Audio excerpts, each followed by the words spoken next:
The album that brought us together to talk is your newest release, Live in Berlin.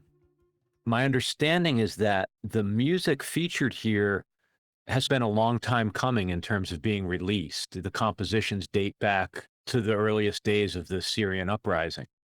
That's a substantial body of time, and a lot happens in a life, a lot happens in the world, a lot happens to the people that you were thinking of when you created this music. And I'm so curious about the journey you took with that music over the last almost decade and a half.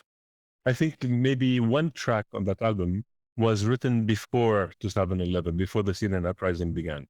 All the other works were written, somewhere between 2012, 2018 or 19.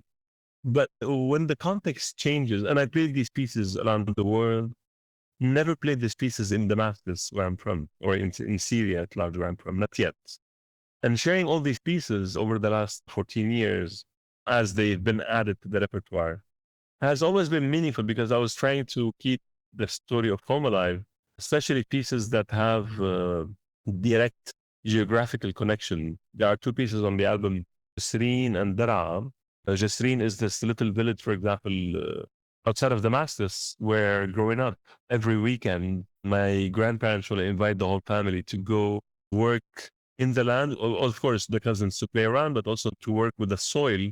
And I always like to say the soil and the soul of the place. And it is the place where I developed my most meaningful sense of home, really. And that village, Jisrin, for example, was largely devastated.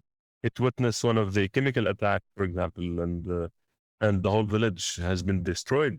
And for me, taking that piece and playing it was very therapeutic for me. That sense that I'm trying to keep the name of that village alive, but also I want to contribute to what was happening at home. I didn't want to become the expatriate in a way, but it was meaningful for me, even when I knew 100% that nobody in the audience knows where Jisrin was.